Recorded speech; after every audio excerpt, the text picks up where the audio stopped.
da importância desse trabalho que ele estava realizando, desta obra que ele estava produzindo, e que ele, prestemos atenção, se preparasse. Por quê? Porque esta obra estaria abalando um dos fundamentos principais da Igreja Católica, que era exatamente a questão das penas e gozos futuros, eternos, e que ele esperasse a reação. E aí o que aconteceu foi exatamente isso, né?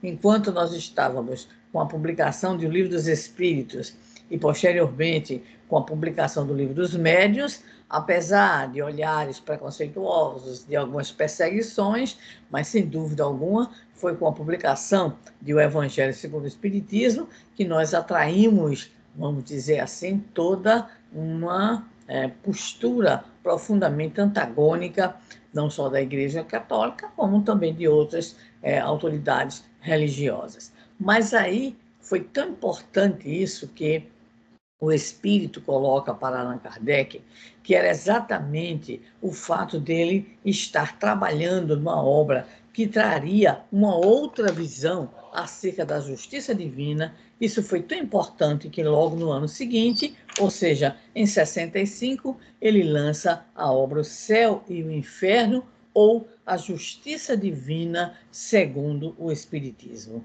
O que é que nos traz o livro?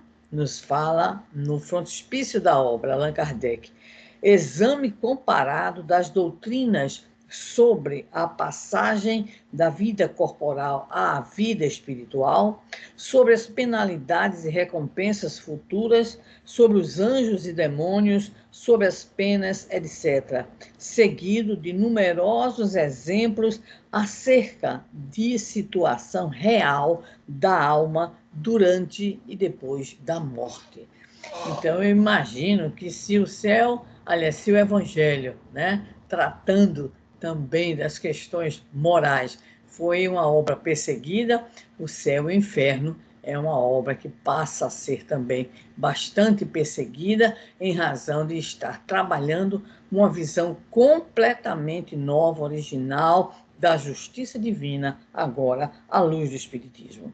E como gosta de fazer Allan Kardec, ele vai, ainda no frontispício dessa obra, nos trazer uma passagem que consta em Ezequiel 33:11.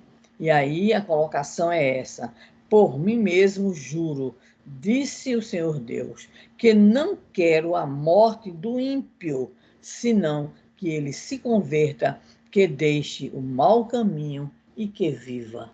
Então, esta obra, meus queridos amigos e estimados irmãos, né, ela teve 2 de seus capítulos publicados antecipadamente no mesmo ano de 65, da Revista Espírita, né, e ele anuncia, o próprio codificador, em julho, que a obra já estava no prelo. E, dito e feito, em agosto, a obra, então, ela é apresentada, ela é trazida a lume, e em uma de suas notas assevera Allan Kardec: nada que seja produto de um sistema preconcebido ou de uma concepção pessoal. Olha, então, sempre o cuidado do nosso codificador, né?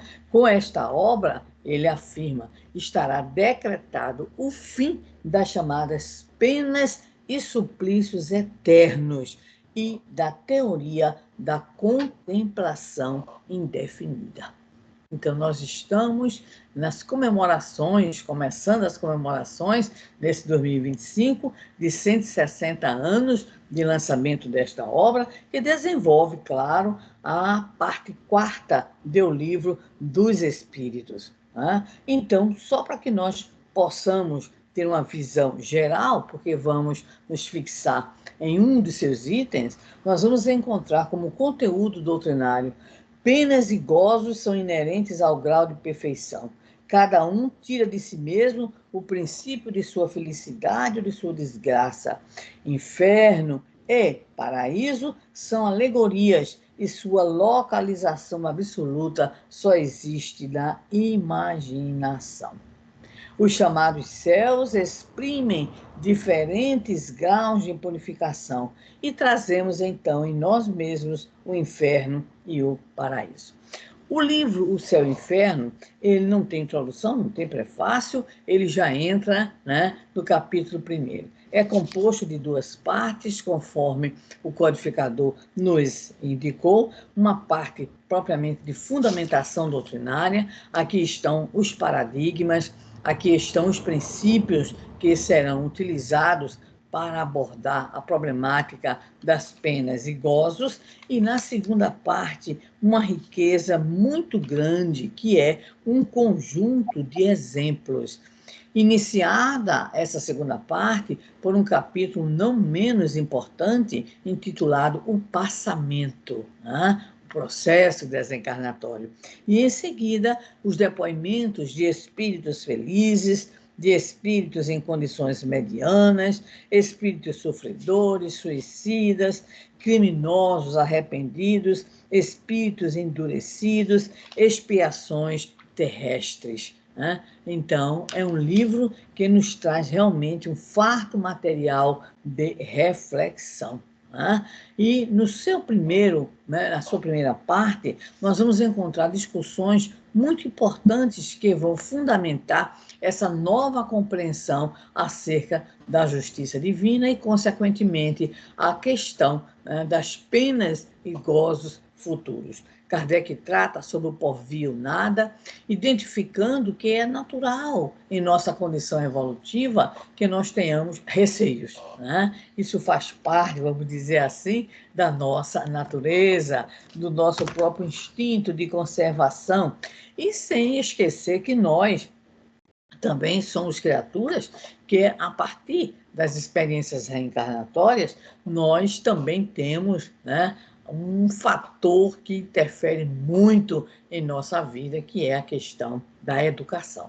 Né? Então, como educador por excelência, como nosso qualificador, ele entende, percebe e vai nos dizer como a educação ela vai influenciar nessas assimilações de perguntas, ou de dúvidas, ou de certezas. Então, a grande questão trazida, né, exatamente em Um Porvir ou Nada, é para onde vamos, né? Aliás, antecede isso a pergunta, né, em nós sobrevive algo após a chamada morte do corpo físico, partindo dessa possibilidade. De modo geral, as crenças, elas trazem, né, perguntas: que seremos, então, após a morte? Nós vamos estar melhores ou piores? Nós existiremos ou não existiremos? Seremos ou não seremos? Vamos viver eternamente ou tudo, né, ou tudo ocorre de maneira abrupta e rápida, né? Então, o que é que estará acontecendo conosco após o fenômeno da morte?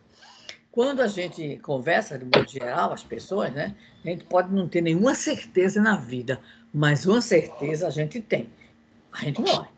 Apesar de ter gente que luta, faz tudo, tem um milionário aí tentando rejuvenescer, parece até que está desistindo aí desse processo, né?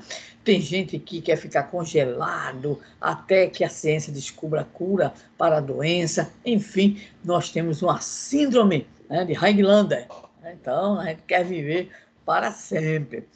Mas, além dos 135 anos que descobriram um cidadão agora de 135 anos, meu Deus do céu, nós todos estaremos, né, com o processo natural da vida.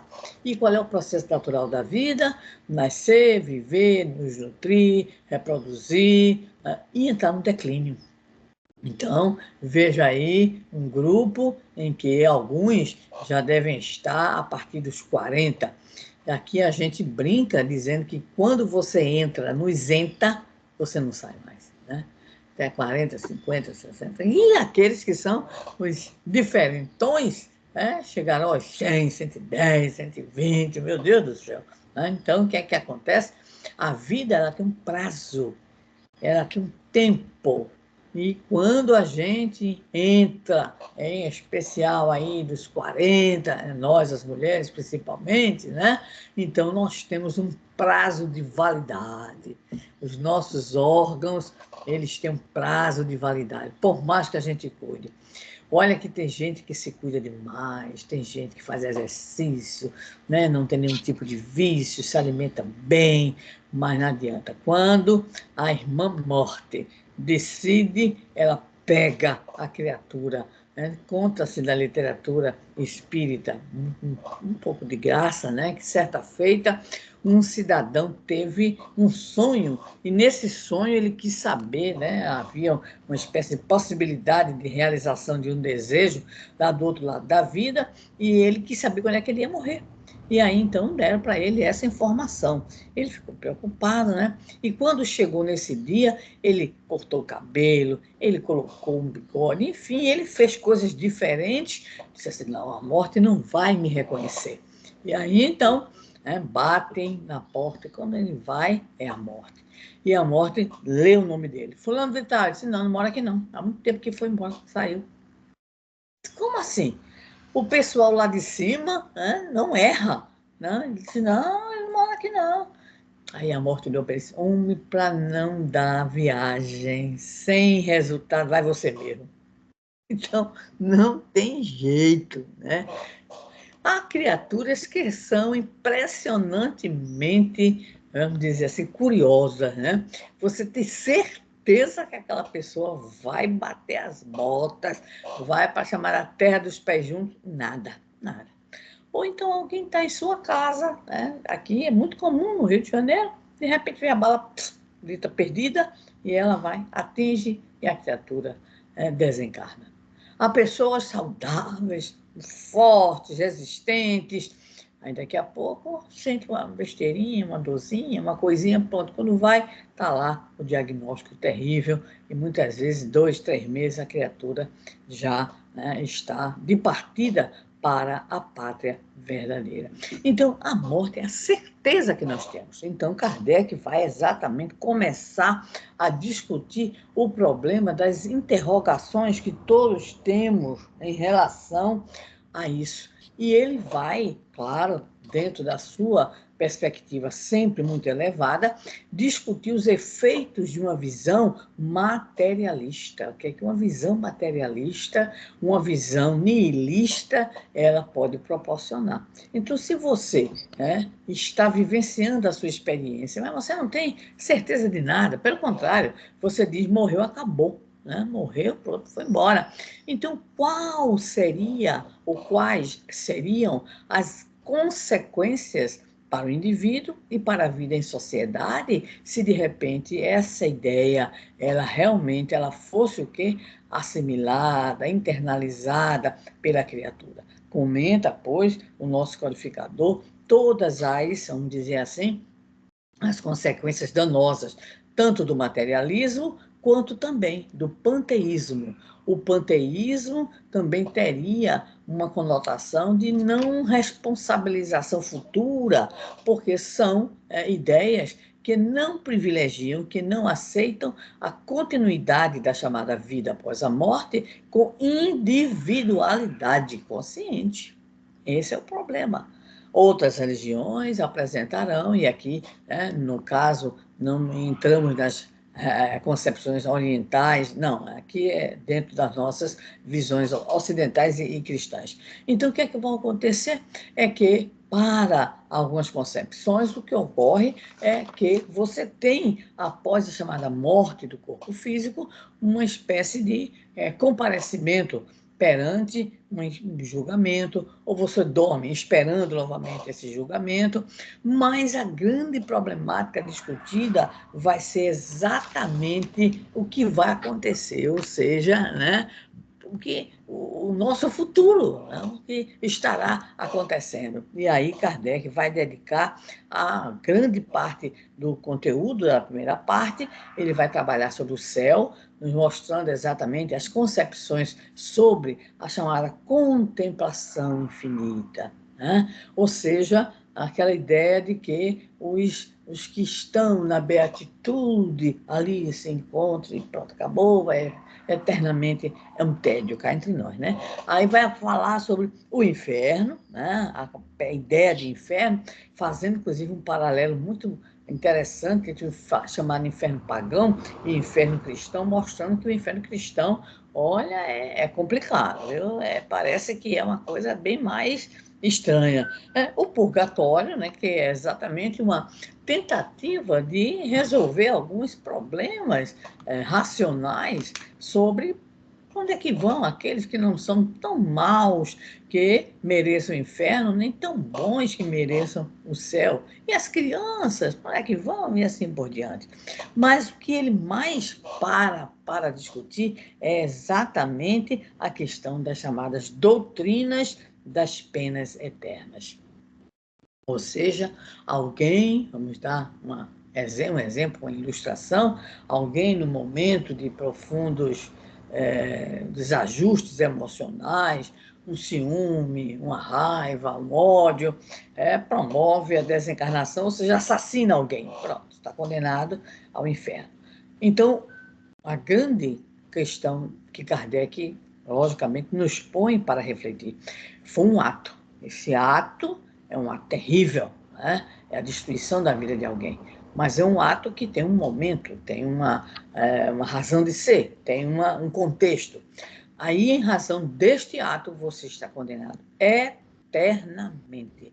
Essa é uma das questões da chamada proporcionalidade entre o delito, né, e aquilo que seria a punição. Então, nós hoje vemos, por exemplo, aqui mesmo, nas nossas situações mundiais, a questão, por exemplo, das guerras, se discutiu muito a questão da proporcionalidade, ou seja, né, o que é que nós, enquanto seres humanos, estamos pensando e estamos muitas vezes julgando em relação a isso, em relação a essa situação, né? As condições, as atenuantes, as agravantes, tudo aquilo que interfere num ato que, entre aspas, condena a criatura. Então, ele vai nos trazer uma reflexão muito que merece da nossa parte muita ponderação, muito exercício reflexivo, buscar também o nosso coração, e aí ele vai nos apresentar exatamente as penas futuras segundo o Espiritismo. Discutirá ainda, para fechar essa primeira parte, a questão dos anjos, a questão dos demônios, a intervenção dos chamados demônios nas modernas manifestações e a questão da proibição de evocar os mortos, né? Então, nós vamos assim dar uma paradinha mais específica, porque a obra realmente, para nós, ela é muito importante porque discute a problemática da justiça divina. Um dos maiores problemas nossos é exatamente quando a dor, o sofrimento, eles aparecem em nossas vidas. Então, quando de repente nós identificamos um diagnóstico fatídico, quando temos a desencarnação de um ente querido de forma violenta, quando os reveses da chamada sorte acontecem em nossas vidas, enfim, quando somos visitados pela dor e pelo sofrimento, a grande pergunta é exatamente por que eu? Por que eu? Recentemente reassistíamos aquele filme, né? As Melhores Férias da Minha Vida, se não me engano, de uma moça que recebe o diagnóstico que tem apenas algumas semanas de vida e aí tira todo o dinheiro da Previdência, um dinheiro que a mãe dela tinha deixado, enfim, e vai viver, né? Vai para uma região da Europa muito bonita, e aí vai viver, vai usufruir tudo que ela pode, né? E toda a vida ela faz a pergunta, mas por que eu? Por que eu, meu Deus? Por que eu, meu Deus? Né? Então, as criaturas geralmente, em sua grande maioria, não entendem a razão de ser do sofrimento e da dor. E se sentem muitas vezes o quê?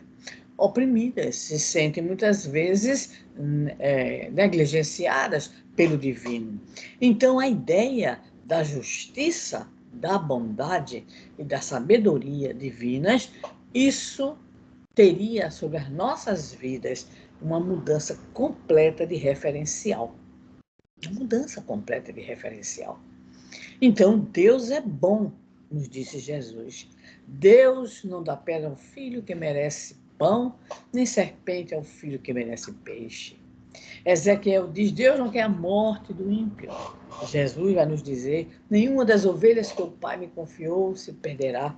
E nos dirá, está lá no Evangelho de Mateus ou no Evangelho de João, a cada um é dado segundo as suas obras. E aí como é que fica? Nós temos as colocações, as explicações, as afirmativas acerca da justiça divina, mas como entender a dor, o sofrimento, os reveses, os grandes testemunhos em nossa vida? É exatamente aí que nós vamos encontrar neste livro o item chamado Código Penal da Vida Futura. E esse Código Penal da Vida Futura nos apresenta 33 artigos, ninguém se aperreie, porque a gente não vai comentar os 33 artigos, né? Mas algo que é importante a gente pegar é o resumo, que está exatamente no artigo 33, em que nos diz Kardec, em que pese a diversidade de gêneros e graus de sofrimentos dos espíritos imperfeitos, o Código Penal da Vida Futura pode resumir-se em 3 princípios. Então, lembrando que em matéria de espiritismo, nós vivenciamos a experiência de trabalhar com princípios, né? Embora muitas pessoas, muitas criaturas, né? Elas queiram as coisas bem miudinhas, como a gente diz assim, bem desdobradas, né? Basta dizer que quando a gente participa de seminários, quando a gente participa de eventos, então muitas vezes chega a questão particular, mas a gente não tem muitas vezes a condição, né, de atender. Então a gente trabalha com princípios, né, com as grandes ideias, as grandes conceituações que nos auxiliam na compreensão. Então, o primeiro princípio que está, inclusive, detalhado em todo o Código Penal da Vida Futura é: o sofrimento é inerente à imperfeição. Então, na medida em que nós, criados simples e ignorantes, todos passamos pela fieira da imperfeição. Da mesma forma que o ser humano tem a sua infância, a sua adolescência, a sua juventude, a sua adultez ou adultice, até chegar à velhice, à idade, que o pessoal diz que é a melhor idade, mas está complicado, né? Então, o que é que acontece? Nós temos fases. Da mesma forma, os espíritos fomos todos criados, simples e ignorantes. E costumamos dizer que fomos criados simples e ignorantes, e nós vamos acrescentar atrevimento, né? E aprendentes. O que é isso? Simples e ignorantes, mas capazes de aprender.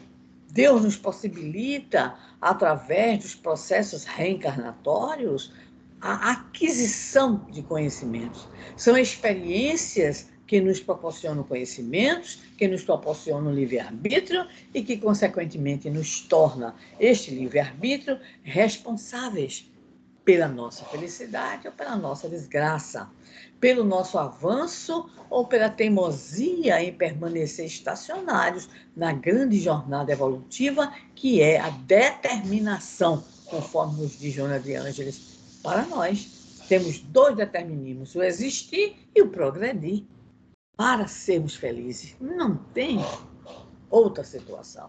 Então, o que é que acontece? O sofrimento ele é inerente às nossas imperfeições. As imperfeições naturais, vamos dizer assim, do nosso próprio processo, né, evolutivo, como a criança que tem que aprender vai instintivamente, aprender a mamar, né? Depois vai aprender a andar, depois vai aprender a mastigar, e assim vai. Então, nós temos aquelas imperfeições que são próprias do nosso processo de criação evolutivo, né, ali no início, mas nós temos as imperfeições que nós vamos desenvolvendo. Meus irmãos queridos, aí vem um negocinho complicado, né, que nós podemos chamar de mais paixões, interesses, e sem falar naquela dupla terrível egoísmo e orgulho. Então, nós vamos alimentando em nosso viver, em nossas experiências reencarnatórias, essas situações que nos trarão, sem dúvida alguma, dores profundas. Imagina a dor do invejoso, meu Pai do céu. A dor do ciumento. Bate esses dois, viu? Não precisa mais nada, não. O invejoso e o ciumento, ou o A, tá? Para ninguém achar que eu estou falando aqui só, né, do gênero masculino. Então, a pessoa ciumenta, ela vive um inferno de emoções permanente, né? A suspeita permanente, aquela compreensão permanente de estar sendo de estar sendo traído ou traída, não é verdade? O invejoso que não consegue ver o sucesso do outro, a melhoria do outro. Então, as imperfeições na nossa vida se traduzem por sofrimentos. O avarento, meu Pai do céu, não é verdade? E todos aqueles que trazemos, né, vamos nos incluir nessa situação, as imperfeições. E Kardec usa até um conceito matemático, viu? Dizendo que quem tem 10 imperfeições, obviamente, sofre mais que quem tem 4. Então, daí, até sob o ponto de vista, né, matemático de economia, vamos lutar em relação às nossas imperfeições. Os exigentes, aqueles que se acham filhos do dono do mundo, mas que se comportam como aqueles que consideram que os outros estão a seu serviço. Como é que fica, né? Explorando muitas vezes pais, explorando aqueles que são, né, os seus servidores, funcionários. E aí como é que fica?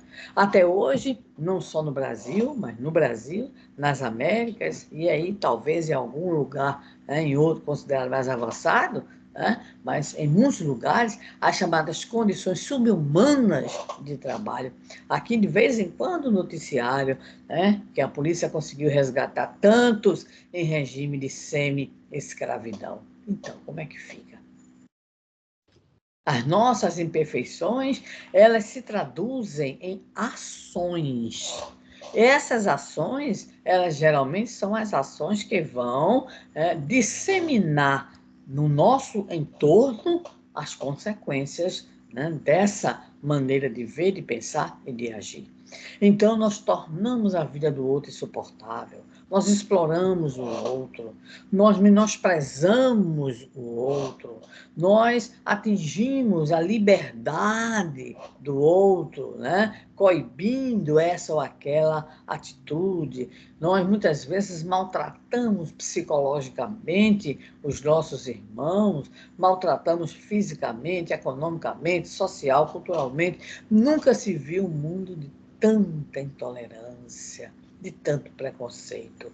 Costumamos lembrar, viu, Eliane, que Nivaldo disse certa feita que a espiritualidade tinha permitido a reencarnação de espíritos de condição muito comprometedora, como se fosse uma espécie de última chance de reencarnar. Eu digo, Jesus, abrir a porteira, porque a coisa está feia, né? Coisas que a gente nunca ouvia falar. A banalidade do mal é uma coisa que dá para a gente uma sensação estranha. Temos que cultivar os chamados 3 Fs: fé, força e foco. Foco no melhor, foco na esperança, foco de que teremos dias melhores pela frente. Muita fé, porque nunca se viu tanta banalidade do mal. Nunca se viu. Todo dia, ou toda semana, ou então dia sim, dia não, em cada 3 dias, uma pessoa morre no Rio de Janeiro, né? Entre aspas, gratuitamente. Né? Então, é uma situação desesperadora, certo? Então, o que é que acontece? Essas imperfeições, elas não são só nossas. Alguém que diz assim, olha, eu fumo, né? Eu tenho um vício do tabagismo, mas é um mal só para mim. Não, não é só para você, não. Eu tenho uma filha que desenvolveu problemas, né, respiratórios em função da convivência com uma professora que fumava em ambiente de ar-condicionado. então desenvolveu, né? Então, não é. Aí o alcoólatra, não, o mal é para mim, não é não. Conheço pessoas amigas, hoje já adultas, e que conheci desde a adolescência, marcadas pelo problema do alcoolismo, né? Então, dos seus pais, no caso.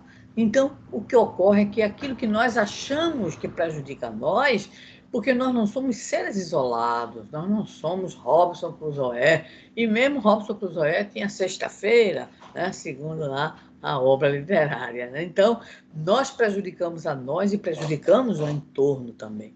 Então, essas imperfeições, né, elas se traduzem em ações prejudiciais para nós e para os outros.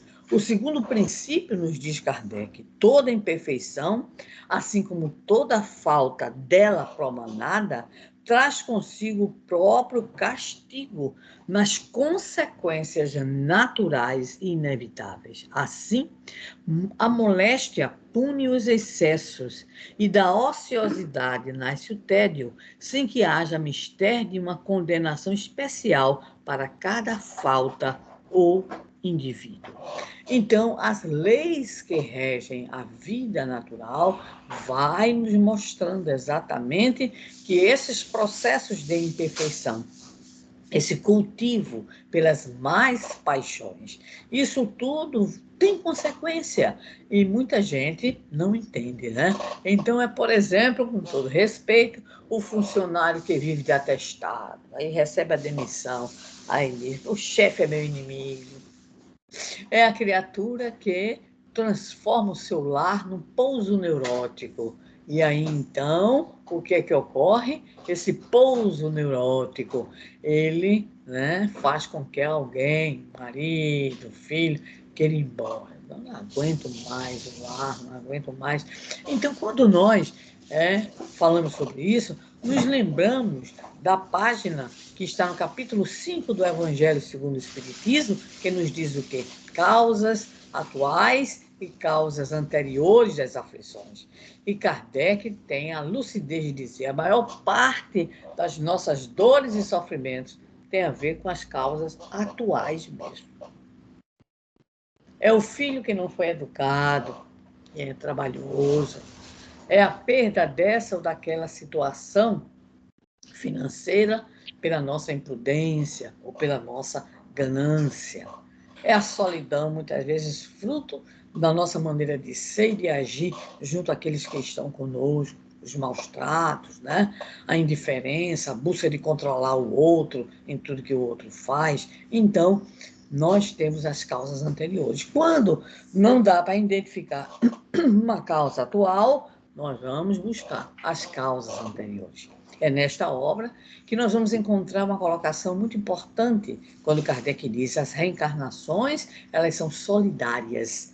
Então, nós, por essas imperfeições, nós somos chamados ao trabalho de, né, endireitar os caminhos, nossos caminhos. 3 situações são fundamentais nessa superação. Primeiro, o arrependimento. O arrependimento. Segundo, a expiação. Preste atenção. A palavra expiação também significa assumir as consequências dos atos, das escolhas. Tá? Então, a expiação ela vem naturalmente como consequência do nosso ato. E, finalmente, a reparação. Então, 3 importantes, né, conceitos para entender a superação que nós precisamos realizar em nossas vidas para que as imperfeições não, né, estejam nos sufocando. Então, arrependimento, expiação e reparação. Lembrando que, obviamente, a própria lei divina natural, ela vai nos apresentar as situações de aprendizagens durante as nossas experiências na vida corporal e na vida espiritual. Porque dor, sofrimento, angústia, não é só do lado de cá. Tem muita gente que tem uma maneira interessante de se referir à desencarnação de alguém. Diz assim, fulano descansou. Aí Quando eu ouço, eu fico quieto, calada, não digo, descansou um tempinho, né? Daqui a pouco vai acordar, vai ver a situação, passado aquele período de perturbação, ou mesmo que esse período se demore por longo tempo, mas ninguém descansa. E os que dormem, quem já teve a oportunidade de ler a obra de André Luiz, Os Mensageiros, por exemplo, vai lembrar exatamente a ação do plano espiritual de espíritos amigos que vão até os vales de sombra, de dor, onde aparentemente estão dormindo, mas estão em pesadelos permanentes, aqueles espíritos que carregam consigo o sentimento de culpa, o sentimento de ódio, né? Então, nós vamos entendendo que dor, sofrimento, angústia, tudo tem o seu fundamento nas nossas imperfeições. Daí, Allan Kardec colocar para nós essa reflexão extraordinária. Reconhece-se o verdadeiro espírita pela sua transformação moral, pelos esforços que emprega no sentido de domar as suas más inclinações. Mais inclinações são as nossas imperfeições. Então, a nossa luta de cristãos, de espíritas, é exatamente de lutar a partir, primeiramente, do autoconhecimento, a chave do progresso individual, nos diz o Livro dos Espíritos. Iniciarmos a nossa autoiluminação, a chave do progresso moral, ou seja, a autoeducação, a autoiluminação. E, finalmente, nos diz o nosso codificador, no terceiro princípio que resume o Código Penal, podendo todo homem libertar-se das imperfeições por efeito da vontade, essa potência da alma, como diria o nosso querido Leon Denis, pode igualmente anular os males consecutivos e assegurar a futura felicidade a cada um, segundo as suas obras, no céu como na terra. Tal é a lei da justiça divina. Então vejamos aí a importância da vontade em nossas vidas. Essa vontade que, quanto mais esclarecida, nos proporcionará a compreensão de quê? A compreensão da justiça divina. O Pai não quer a morte do ímpio, não dá pedra, não dá serpente, porque Deus, no dizer do nosso querido João, em sua primeira epístola, em sua primeira carta, Deus é amor. Agora, esse amor, prestemos atenção, que se manifesta em nossos processos de autoeducação e de educação provinda das leis divinas ou naturais. Então, meus queridos amigos e irmãos, a leitura do céu e inferno, e é porque não tivemos a oportunidade, o tempo é pouco, de refletir sobre os depoimentos constantes da segunda parte. É para nós uma leitura imperdível e principalmente uma elucidação para que possamos aprender a entender que dor, sofrimento, tudo está em nós. Da mesma forma, céu, inferno, né? São condições próprias da alma em seu processo de busca daquilo que Joana diz é a grande determinação, que é a felicidade, pela superação das nossas imperfeições. Estamos em sofrimento, estamos em reparação. Estamos nas lutas, estamos nas conquistas também. Que Jesus, que os benfeitores, que Deus nosso Pai nos auxilie para que tenhamos a certeza da sua bondade, da sua justiça e da sua sabedoria para seguirmos adiante na construção da nossa felicidade, objetivo de Deus nosso Pai ao nos criar. Muito obrigada, boa nova a todos vocês. E aqui estamos para algumas reflexões a mais nesse segundo momento. Obrigado, Sandra. A gente já começa a algumas perguntas. Eu vou estar coletando algumas perguntas aqui, tanto no Skype, online e aqui na sala. Bom, pessoal.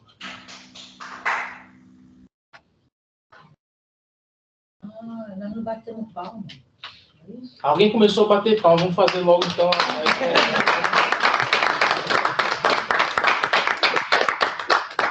A palma veio com um atraso aí, que veio online, depois veio presencial. Mas funcionou.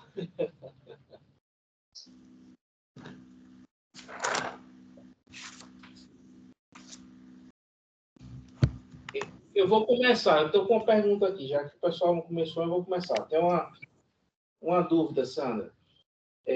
Você falou muito sobre... Eu anotei algumas palavras aqui, chaves para mim. Você falou muito sobre o sofrimento, sobre a vontade, né? Que é muito importante. Né? Com a vontade a gente pode ultrapassar várias barreiras. E o que é que você pode nos falar mais assim sobre...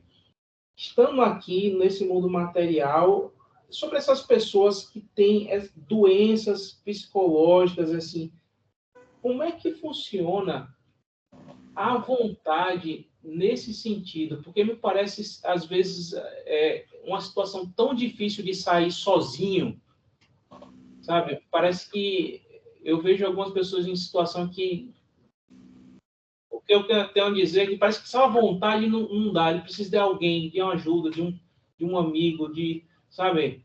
Como é que funciona o mecanismo para essas pessoas saírem, né, desse sofrimento? Joana de Ângeles nos diz que nós temos, no exercício da vontade, né, tem alguns comportamentos. Eu vou ver se eu consigo lembrar de alguns. Primeiro, paciência, né, perseverança, certo? Porque muitas vezes nós queremos que o sofrimento ele passe, né? Isso me faz lembrar a prece da Santa Teresa d'Ávila. Ele dizia assim: nada te perturbe, nada te espante, tudo passa, só Deus não muda. A paciência tudo alcança, né? Então, nós estamos nessa luta, porque cada um de nós tem realmente o conjunto das suas provas e expiações. E, dentro da concepção espírita, essas provas e expiações fazem parte do nosso processo evolutivo. E nós, obviamente, identificamos, em especial, né, com os últimos acontecimentos, a epidemia, por exemplo, ela desencadeou muitos problemas de saúde mental, né? Então, os nossos amigos aqui mesmo, professores, estudiosos, psiquiatras, psicólogos, educadores, isso que é uma coisa assim, fenomenal, né? Não apenas de adultos, mas de crianças, né? Crianças, adolescentes, muitas problemáticas. E você coloca muito bem, nem sempre a gente tem a vontade, a gente precisa do outro. Mas é exatamente por isso que nós somos seres que somos, né, seres sociais. Nós temos que nos ajudar, temos que nos, vamos dizer assim, participarmos, nós temos que participarmos da vida do outro. O que é mais importante em nosso processo evolutivo, além do chamado, né, autoprocesso de iluminação? É a capacidade de servir, de amar ao próximo. É superar a indiferença em relação ao outro. Então, nós vamos encontrar a casa espírita, aí, quando você apresentou, lembro que você falou, fulano de tal, da área de atendimento. Foi isso? Atendimento fraterno, né? Que é o diálogo fraterno. As nossas casas estão cheias. As nossas instituições recebem, né, dezenas, algumas centenas. Já existe até a Federação Espírita Brasileira, desenvolve já atendimento fraterno online para poder escutar pessoas. Lembro-me, né, do grande escritor, né, brasileiro, Rubem Alves, que dizia assim: se eu for dar um curso de oratória, vixe Maria, vai ter muita gente querendo participar. Mas se eu abrir um curso de escutatória, vixe, não vou ter ninguém, porque ninguém quer escutar o outro. Então, uma das coisas mais importantes que a gente tem na vida é aprender a escutar. E isso implica em aprender a observar aquele que está ao nosso redor. Em setembro, nós comemoramos o chamado Setembro Amarelo aqui no Brasil e em alguns lugares do mundo também, porque a coisa nasceu, inclusive, nos Estados Unidos. Era um rapaz, né, moço bonito, alegre, feliz, que tinha um carro amarelo. Então, exatamente, ele se suicida. E no momento do sepultamento do seu corpo, os amigos, né, levaram a famosa fitinha amarela, né? E uma mensagem era: procure ajuda, procure ajuda. Alguém pode lhe ouvir. Então, é este um caminho.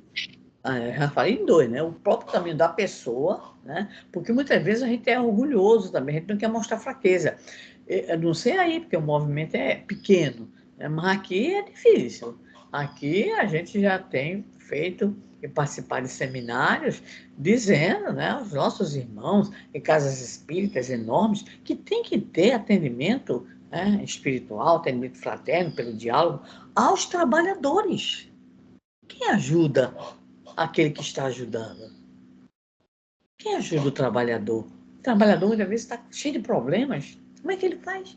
Então, às vezes ele não quer, não, vão dizer que eu estou obsidiada, vão dizer que eu estou isso, que eu estou aquilo. Então, são dois caminhos. O caminho de ter essa oferta, no caso, a casa espírita tem essa oferta, né, de trabalho, de serviço, de receber as pessoas, tá, que precisam, e a própria pessoa, ela, percebendo a sua fragilidade, ela tem que procurar em quem você confia mais.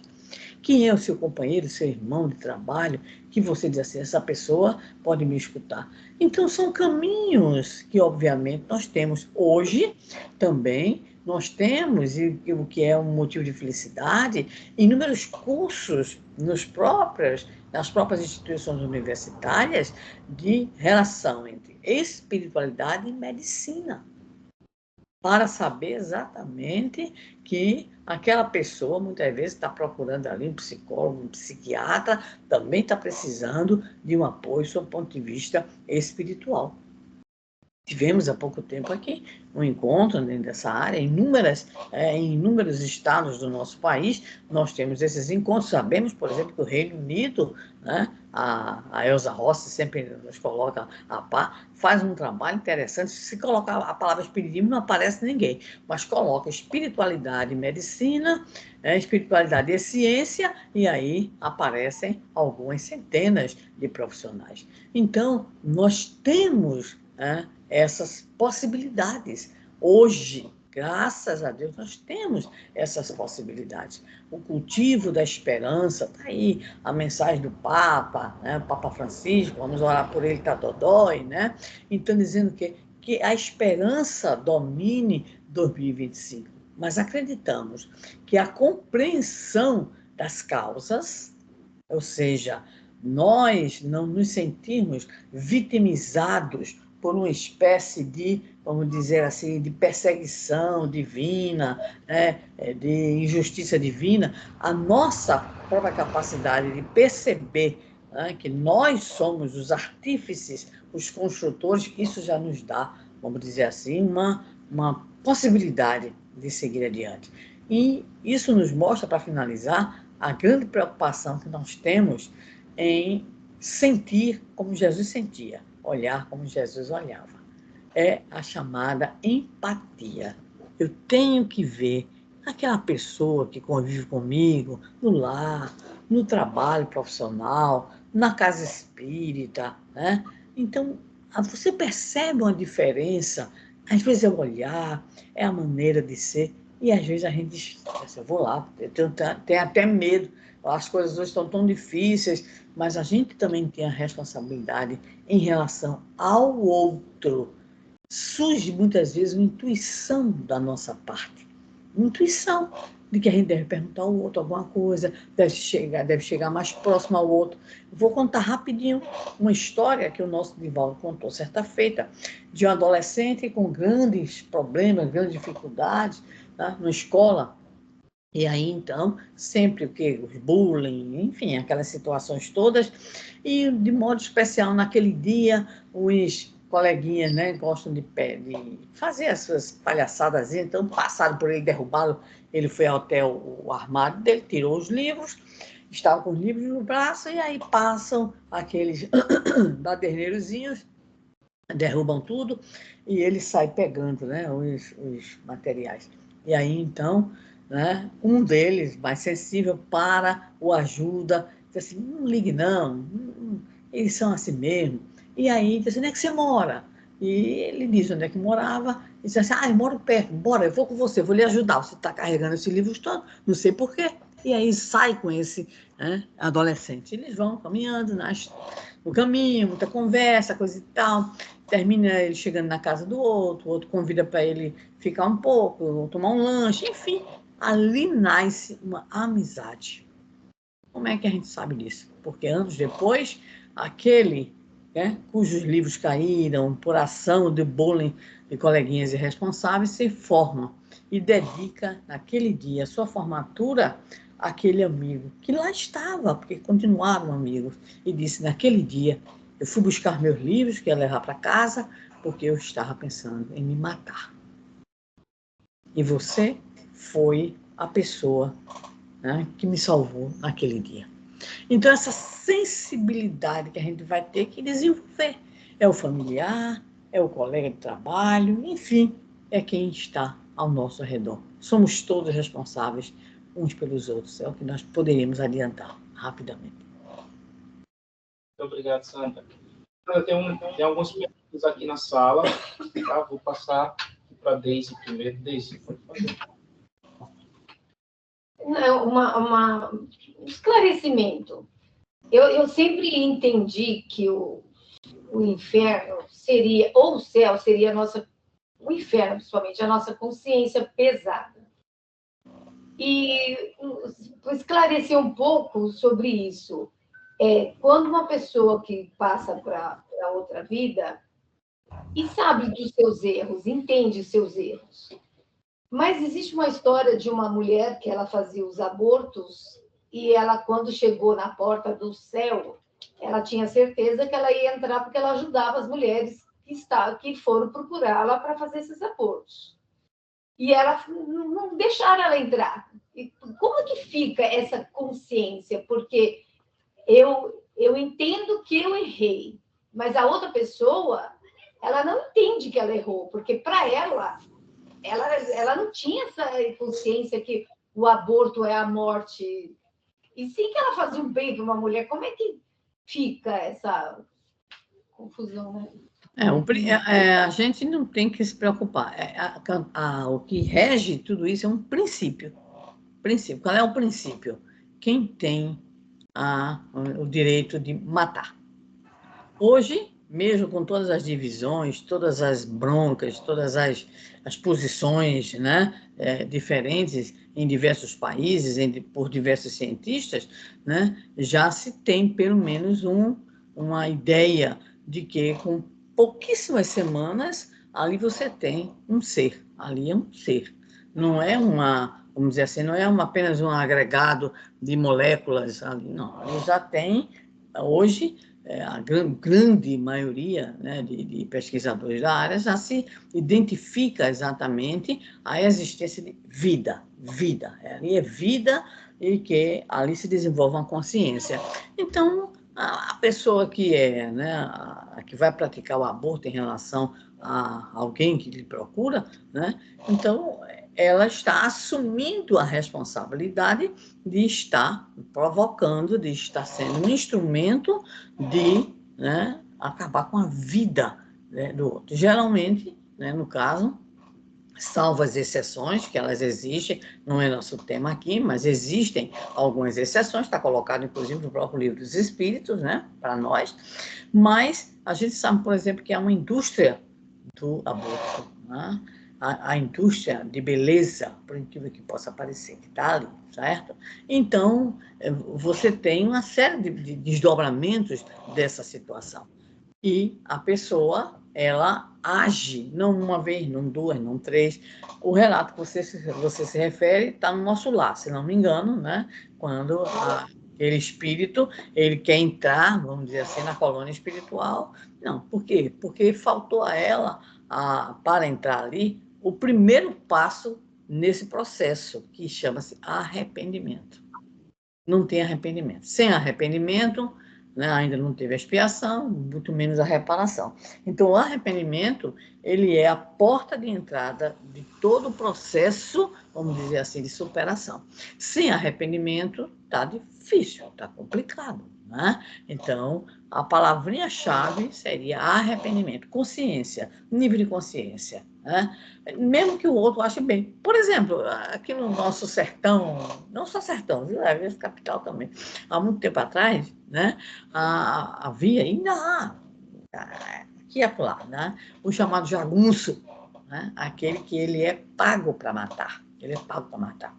Ele é preso, ele diz assim, não, a culpa não é minha, não, a culpa é do mandante. Sim, mas tem o mandante e tem o executante, né? Como é que fica? Então, a culpa é só do mandante? O mandante não tem, muitas vezes, vamos dizer assim, aquela postura dele ir, né, dele mesmo realizar o ato. Aí ele contrata alguém, paga alguém diz assim, não, não é problema meu, não. Eu matei porque alguém me contratou para matar. Quer dizer, seria uma situação também estranha, né? Alguém que provoca, que promove e ficaria isento porque não foi que mandou, né? Quem mandou foi o outro, mas recebeu dinheiro para isso. Então, o arrependimento, ele está na base de qualquer processo de superação. E outra coisa, para fechar aí a questão, é que há uma lei maior, que é a lei síntese, chamada Lei de Justiça, de Amor e de Caridade.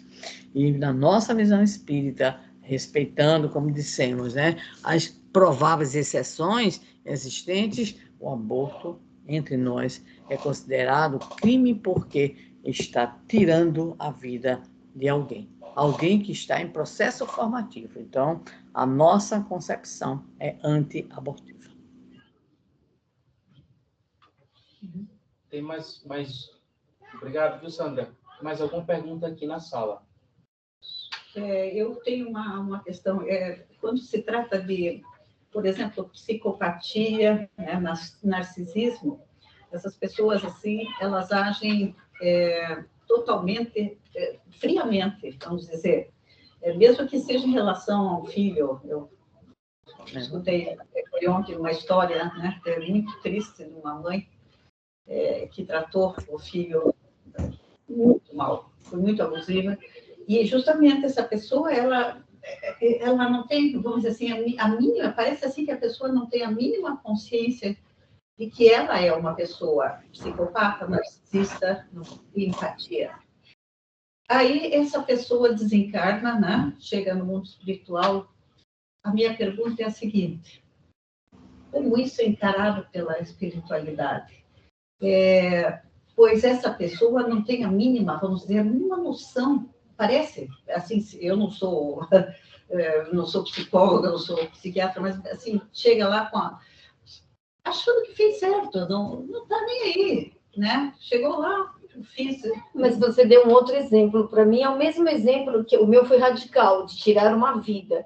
Que a pessoa não entende que não é honesto, que não é legal, que não é bom você destratar, matar.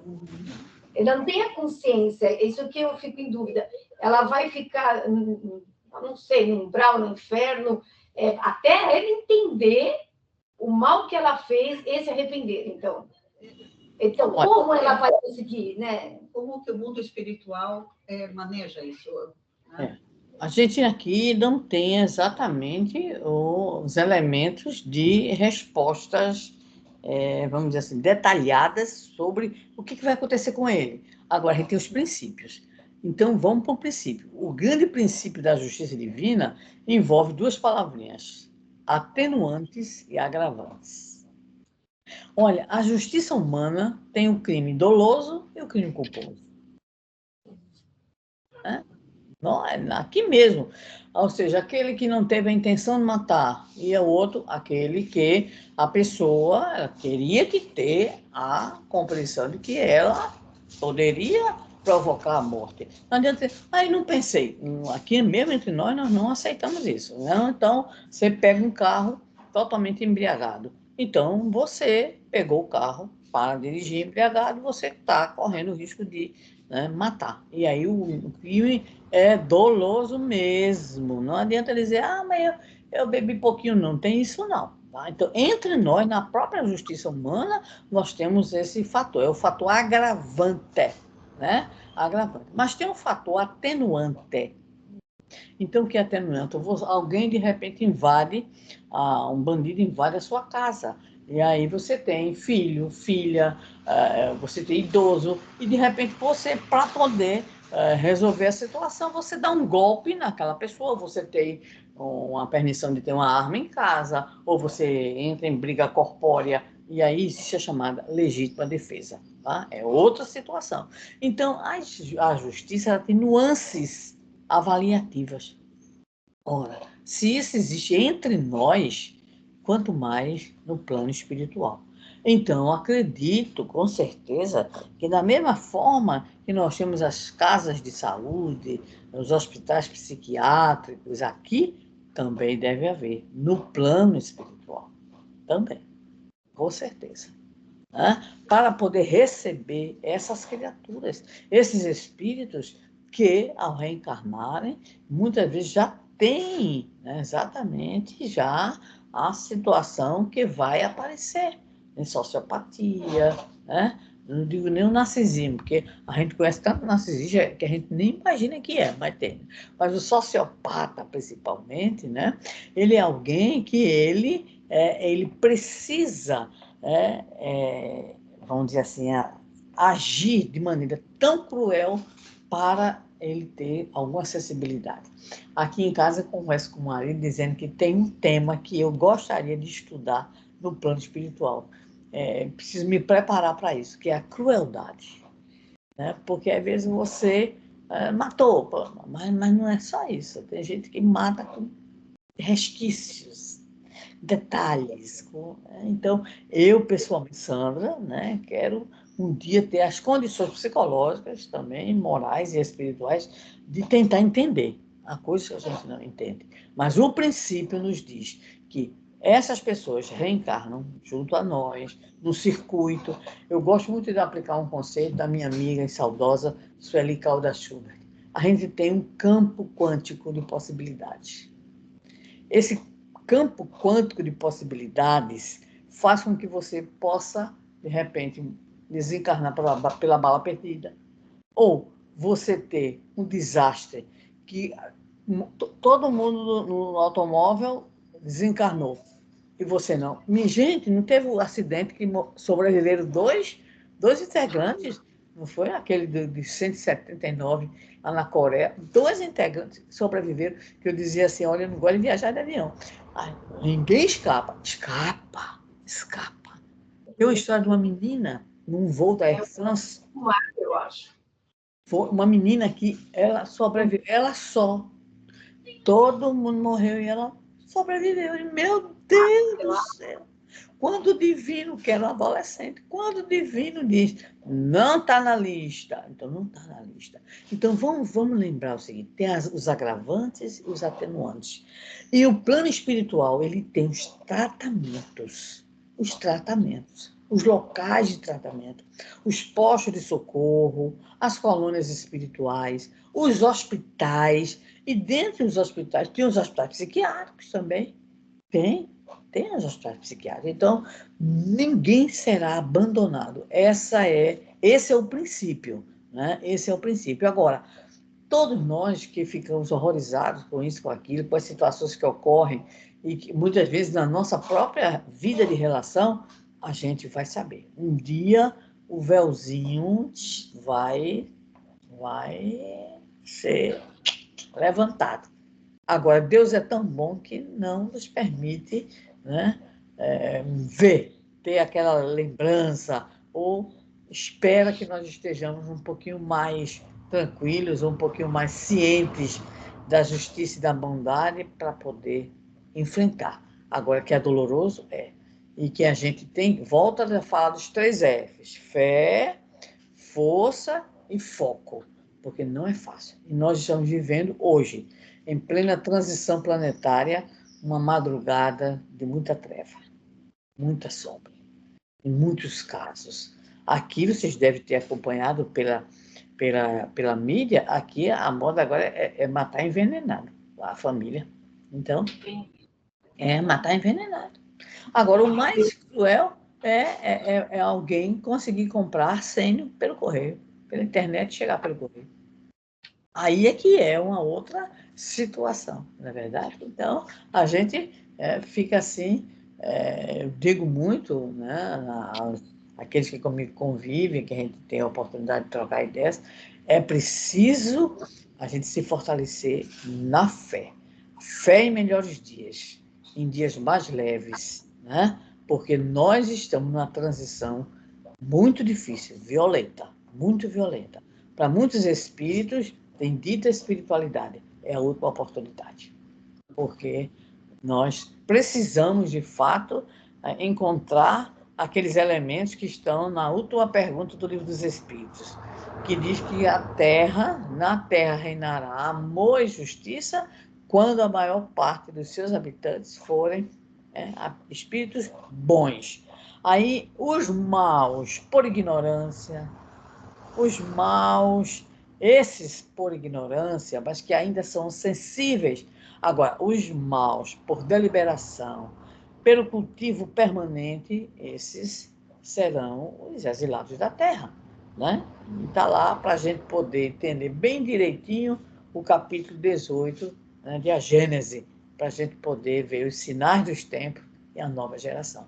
Agora, tenhamos a certeza, a terra não está, né? Houve a prece aí da nossa irmã, nós estamos no mar, estamos no mar alto, Jesus no leme, né? Então, é preciso que a gente tenha o cultivo em nós, porque há também, me parece, não sei se eu estou me alongando demais na casa da hora, mas me parece que há também, sob o ponto de vista de uma ação coletiva infeliz, de espíritos infelizes, a busca, né, de cada vez mais nos decepcionar, cada vez mais nos fazer frágeis, porque isso faculta a dominação, isso faculta exatamente a descrença. Então, né, a colocação de Kardec é muito séria. No próprio Céu e Inferno, ele fala no capítulo 1 sobre o impacto, né, dessa descrença, em especial junto à juventude. E que isso é de uma responsabilidade muito grande. Então, eu entendo perfeitamente, eu sei, eu vejo, eu assisto, eu acompanho, isso me faz sofrer, mas eu renovo a minha esperança e estou no foco da fé, né? Nada nesse navio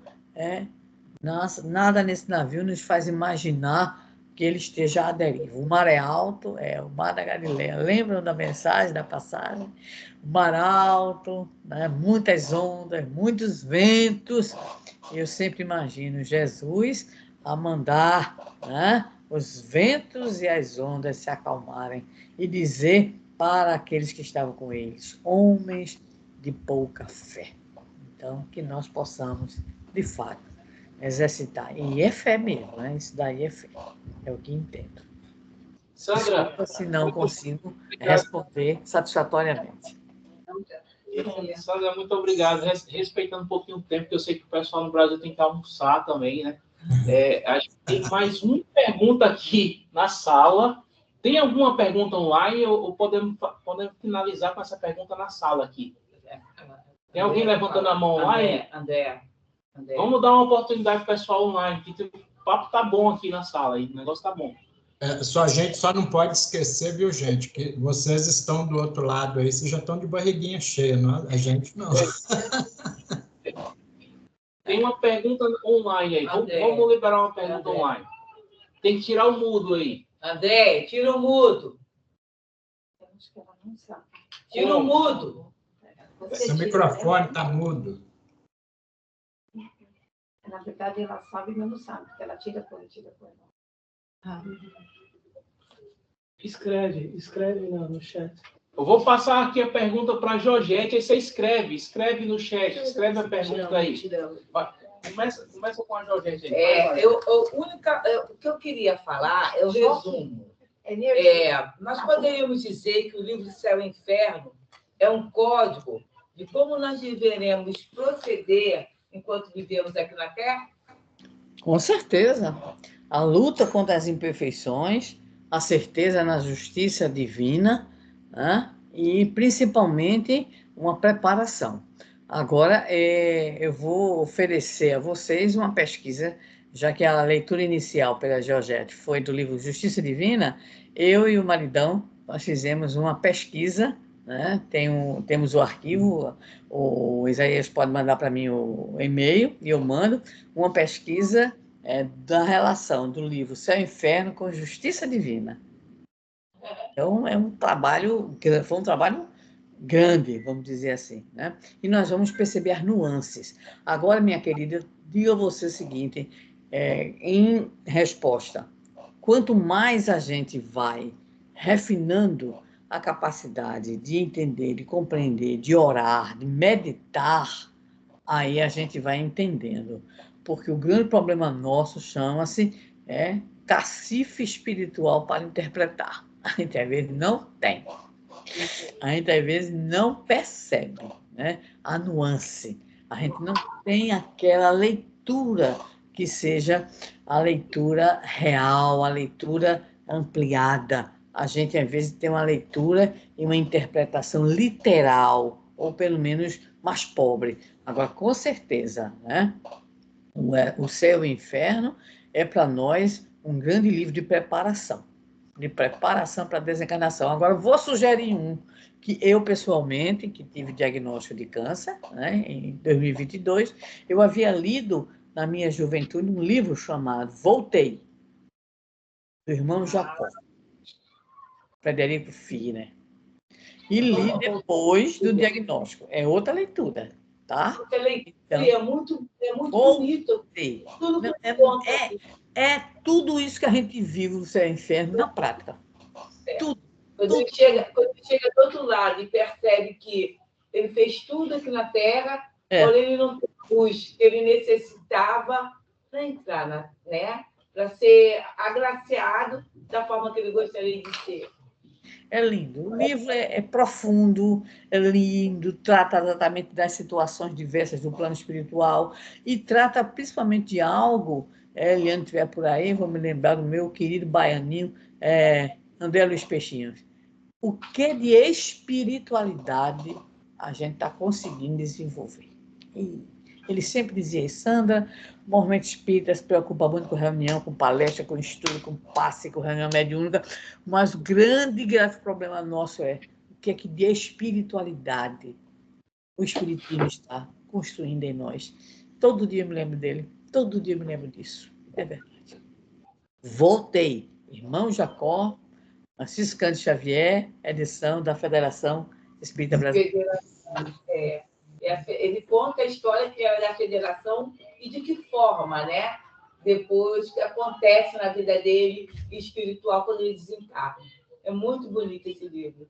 E a minha amiga, ela pergunta assim: eu nunca na vida vi pessoas tão egoístas, críticas e má, até mesmo com si próprio, como não sofrer com tudo isso que está ocorrendo aqui hoje em dia, né?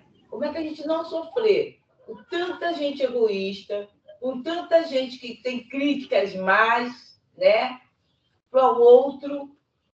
O que fazer? O que a gente pode fazer? O que brilhar. Seria brilhar. Você tem que brilhar, sob o ponto de vista de a gente sofre, em especial quando são pessoas que nós amamos. São parentes, são amigos, né? E você vê exatamente, é uma dor. Isso é uma prova, né? E às vezes é uma expiação também, que é mais forte ainda, porque a prova é mais suave, a expiação é a condenação mesmo, né? É a justiça no sentido da sentença, né? Então, o único caminho, eu diria, são dois caminhos. O primeiro é da Santa Teresa d'Ávila, paciência. Paciência. O segundo é, brilhe a vossa luz diante dos homens, para que eles glorifiquem ao Senhor. Isso está no Sermão do Monte, Jesus nos dizendo, vós sois a luz do mundo, brilhe a vossa luz. É muito triste viver com alguém egoísta, é muito triste. Aí isso para nós deve significar o quê? Eu não posso ser tão egoísta. Então, é o que Emmanuel chama professores diferentes. Ou seja, com os seus defeitos, eles terminam nos auxiliando. Muita fé é o que nós desejamos a vocês todos. E se quiser esse material, Isaías, pode divulgar, certo? É um estudo, é uma pesquisa que eu e o maridão fizemos da relação entre o livro Céu e Inferno e Justiça Divina. É isso mesmo. Para vocês. Bom demais, Sandra. Isaías, não sei se você tem alguma coisa para falar, eu estou encaminhando já para a prece final, que a gente passou aí, o pessoal está com fome no Brasil. Isso. Eu quero agradecer, dizer que me sinto muito honrada, quer dizer ao nosso irmão que eu não estava escondida, não, ele é que não me viu, tá? E a gente anda pelo Brasil todo. Depois da pandemia, a coisa ficou complicada, né? E depois do meu diagnóstico, eu vivo em tratamento, mas estou bem, muito bem. Eu digo que eu estou no lucro, né? Que eu passei 2 dias e meio entubada e desenganada, né? E a médica dizia assim, essa daí só Deus. Ou seja, eu digo que nem a madre, que nem a Santa Teresa d'Ávila, só Deus te basta. Então, estou aqui contando a história, dizendo que a gente deve prosseguir, a gente deve ter fé, muita fé, para enfrentar o que a gente tem visto. É um momento, e não é um momento local, não, é um momento planetário, de muita desgraça, de muita crueldade. Nunca se viu tanto egoísmo, tanto preconceito, tanta irracionalidade. É impressionante. Então, a gente tem que olhar para frente, né? Porque todo dia o sol nasce. Recebi hoje, como bom dia, uma mensagenzinha que dizia: recomeçar é a palavra de ordem. É isso. Vamos recomeçar com esperança no amanhã, fazendo a nossa parte, deixando no mundo a nossa marca, né, de fazer o melhor que nós achamos que podemos fazer. Muito obrigada mesmo, é uma alegria imensa. E quando quiserem o retorno de Jedi, o retorno de Sandra, estou aqui. Ô, Sandra, a gente fica... A única coisa que a gente lamenta é você ter aparecido nas nossas vidas agora.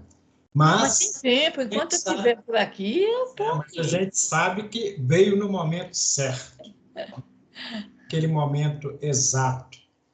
E eu espero que você possa estar conosco outras vezes, muitas outras vezes, né? É uma pena que momentos assim passem tão rápido, né?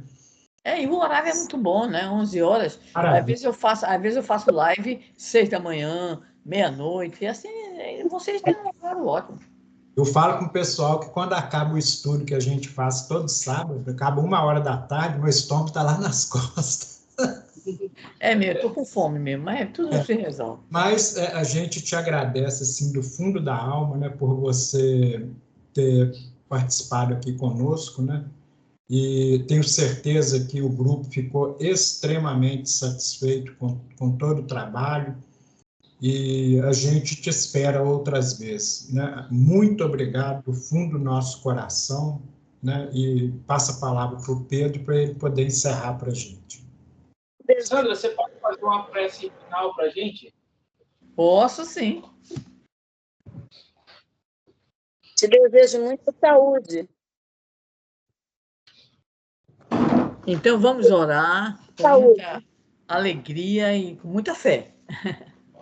Amado Mestre Jesus, aqui nos encontramos nas nossas condições difíceis, sem dúvida alguma, carregando conosco o peso das imperfeições, mas ao mesmo tempo desejando sinceramente encontrar o caminho que nos conduz à serenidade, à paz, reconhecendo a extensão dos nossos compromissos espirituais ao estarmos reencarnados nesse momento tão difícil do nosso planeta. Mas entendemos também que se aqui estamos é porque somos convidados ao nosso processo de autorrenovação, a auxiliar aqueles com os quais convivemos em nossos ambientes familiares, sociais, de trabalho, de atividade espírita. Alimenta-nos, Senhor, na esperança, para que possamos, nos dias mais difíceis, lembrarmos as tuas palavras. Vinde a mim, todos vós, que vos achais aflitos e sobrecarregados, e eu vos aliviarei. Tomai sobre vós o meu jugo e aprendei comigo, que sou manso e humilde de coração, e tereis repouso para as vossas almas. É em ti, Senhor, na certeza de que neste maremoto no qual estamos vivenciando a nossa experiência, o barco da nossa existência tem a ti no leme. Ajuda-nos, Senhor. Ajuda todos os nossos irmãos que nos acompanharam nesta manhã, as suas famílias. Abençoa a Suécia, abençoa a Europa inteira, o Brasil, o mundo inteiro, necessitados do teu amor que somos e da proteção dos benfeitores espirituais. Se conosco e que na tua santa paz possamos encerrar o nosso encontro feliz desta manhã tarde. Isso aí, pessoal. Até a próxima. Muito obrigado a todos. Um abraço para todo mundo. Até a próxima. Muito obrigada. Saúde e paz para todos vocês, para todos nós. Obrigado a todos, a dona Sandra, pela palestra linda. Obrigada. Tchau, tchau. Tchau.